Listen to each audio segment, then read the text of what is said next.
Hey guys, today we get to listen to part 2 of chapter 9 in Harry Potter and the Sorcerer's Stone. So, let's get going. You're joking. It was dinner time. Harry had just finished telling Ron what had happened when he left the grounds with Professor McGonagall. Ron had a piece of steak and kidney pie halfway into his mouth, but he'd forgotten all about it. Seeker, he said, but first years never. You must be the youngest house player in about a century, said Harry, shoveling pie into his mouth. He felt particularly hungry after the excitement of the afternoon. Wood told me. Ron was so amazed, so impressed. He just sat and gaped at Harry. I'm starting training next week, said Harry. Only don't tell anyone. Wood wants to keep it a secret. Fred and George Weasley came up into the hall, spotted Harry, and hurried over. Well done, said George in a low voice. Wood told us. We're on the team too. Beaters. I'll tell you, we're going to win the Quidditch Cup for sure this year, said Fred. We haven't won since Charlie left, but this year's team is going to be brilliant. You must be good, Harry. Wood was almost skipping when he told us. Anyways, we've got to go. Leah Jordan reckons he's found a new secret passageway out of the school. Bet it's that one behind the statue of Gregory the Smarmy that we found in our first week. See ya. Fred and George had hardly disappeared when someone far less welcome turned up. Malfoy, flanked by Crabbe and Goyle. Having your last meal, Potter? What are you gonna get? When are you getting your train back to the Muggles? You're a lot braver now that you're back on ground and you've got your little friends with you, said Harry coolly. There was of course nothing at all little about Crabbe and Goyle, but as the high table was full of teachers, neither of them could do more than crack their knuckles and scowl. I take you on any time on my own, said Malfoy. Tonight, if you want. Wizard's duel. Wands only, no contact. What's the matter? Never heard of a wizard's duel before, I suppose? Of course he has, says Ron, wheeling around. I'm his second. Who's yours? Malfoy looked at Crabbe and Goyle, sizing them up. Crabbe, he said, midnight all right? We'll meet you in the trophy room. That's always unlocked. When Malfoy had gone, Ron and Harry looked at each other. What's a wizard's duel? Said Harry. And what do you mean you're my second? Well, a second's there to take over if you die, said Ron casually, getting started on his cold pie. Catching the look on Harry's face, he added quickly, but people only die in proper duels. You know, with real wizards. The most you and Malfoy will be able to do is send sparks at each other. Neither of you knows enough magic to do any real damage. Bet he expected you to refuse anyway. And what if I wave my wand and nothing happens? Throw it away and punch him in the nose, Ron suggested. Excuse me? They both looked up. It was Hermione Granger.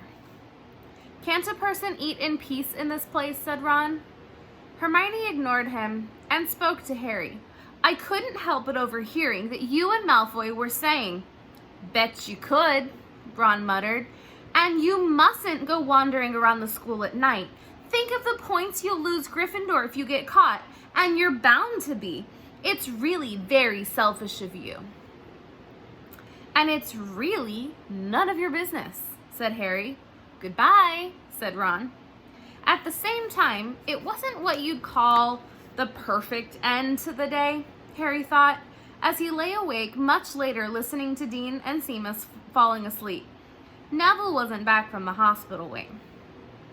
Ron had spent all evening giving him advice such as, if he tries to curse you, you better dodge it, because I can't remember how to block them. There was a very good chance they were going to get caught by Filch or Mrs. Norris, and Harry felt he was pushing his luck breaking another school rule today. On the other hand, Malfoy's sneering face kept looming up out of the darkness.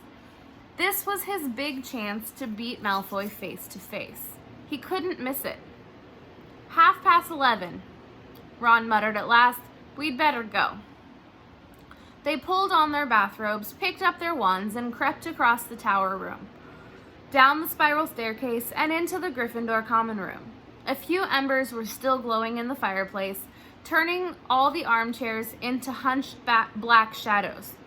They had almost reached the portrait hole when a voice spoke to them from the chair nearest them. "I can't believe you're going to do this, Harry."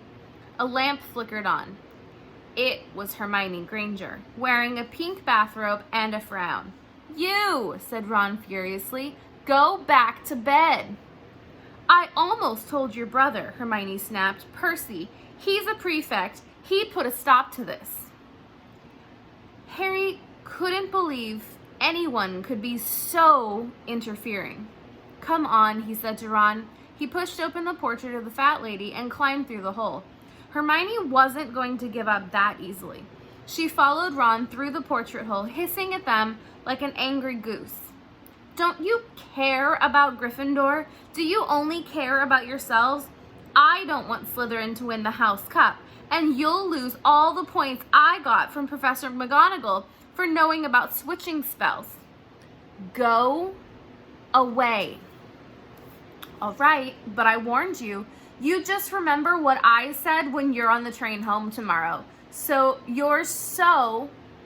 But what they were, they didn't find out. Hermione had turned to the portrait of the fat lady to get back inside and found herself facing an empty painting. The fat lady had gone on a nighttime visit, and Hermione was locked out of Gryffindor Tower. "Now what am I gonna do?" she asked shrilly. "That's your problem," said Ron. "We've gotta go. We're going to be late." They hadn't even reached the end of the corridor when Hermione caught up to them. "I'm coming with you," she said. "You are not." "Do you think I'm gonna stand here and wait for Filch to catch me? If he finds all three of us, I'll tell him the truth, that I was trying to stop you, and you can back me up." "You've got some nerve," said Ron loudly. "Shut up, both of you," said Harry sharply. "I heard something." It was a sort of snuffling. "Mrs. Norris?" breathed Ron, squinting through the dark. It wasn't Mrs. Norris. It was Neville. He was curled up on the floor, fast asleep, but jerked suddenly awake as they crept nearer. "Thank goodness you found me. I've been out here for hours. I couldn't remember the new password to get into bed." "Keep your voice down, Neville. The password's pig snout, but it won't help now. The fat lady's gone off somewhere." "How's your arm?" "Fine," said Neville, showing them. "Madame Pomfrey mended it in about a minute." "Good. Well, Neville, we've got to be somewhere. We'll see you later." "Don't leave me," said Neville, scrambling to his feet. "I don't want to stay here all alone. The Bloody Baron's been passed twice already."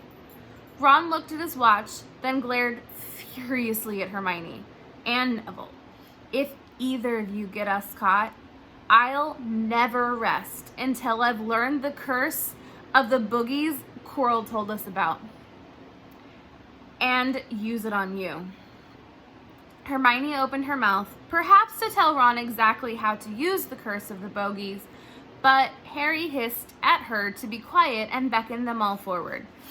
They flitted along corridors striped with bars of moonlight from the high windows.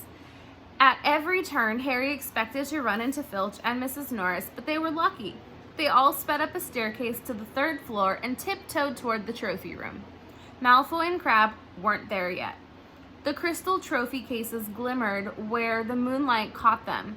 Cups, shields, plates, and statues winked silver and gold in the darkness. They edged along the walls, keeping their eyes on the doors at either end of the room. Harry took out his wand in case Malfoy leapt in and started at once. The minutes crept by. "He's late. Maybe he's chickened out," Ron whispered. Then a noise in the next room made him jump. Harry had only just raised his wand when he heard someone speak. And it wasn't Malfoy. "Sniff around, my sweet. They might be lurking in a corner." It was Filch speaking to Mrs. Norris. Horror struck, Harry waved madly at the other three to follow him quickly as possible. They scurried silently toward the door, away from Filch's voice. Neville's robes had barely whipped around the corner when they heard Filch enter the trophy room. "They're in here somewhere," they heard him mutter, "probably hiding." "This way," Harry mouthed to the others, and petrified, they began to creep down a long gallery full of suits and armor. They could hear Filch getting nearer. Neville suddenly let out a frightened squeak and broke into a run. He tripped, grabbed Ron around the waist, and the pair of them toppled right into a suit of armor. The clanging and crashing were enough to wake the whole castle. "Run!" Harry yelled. The four of them sprinted down the gallery, not looking back to see whether Filch was following. They swung around the doorpost and galloped down one corridor, then another. Harry in the lead, without any idea where they were or where they were going. They ripped through a tapestry and found themselves in a hidden passageway, hurtled along it, and came out near their charms classroom, which they knew was miles from the trophy room. "I think we've lost him," Harry panted, leaning against the cold wall and wiping his forehead. Neville was bent double, wheezing and spluttering. "I told you," Hermione gasped, clutching at the stitch in her chest. "I told you." "We've got to get back to Gryffindor Tower," said Ron, "quickly as possible." "Malfoy tricked you," Hermione said to Harry. "You realize that, don't you? He was never going to meet you. Filch knew someone was going to be in the trophy room. Malfoy must have tipped him off." Harry thought she was probably right, but he wasn't going to tell her that. "Let's go." It wasn't going to be that simple. They hadn't gone more than a dozen paces when a doorknob rattled and something came shooting out of a classroom in front of them. It was Peeves. He caught sight of them and gave a squeal of delight. "Shut up, Peeves, please. You'll get us thrown out," Peeves cackled. "Wandering around at midnight, ickle firsties. Tut, tut, tut.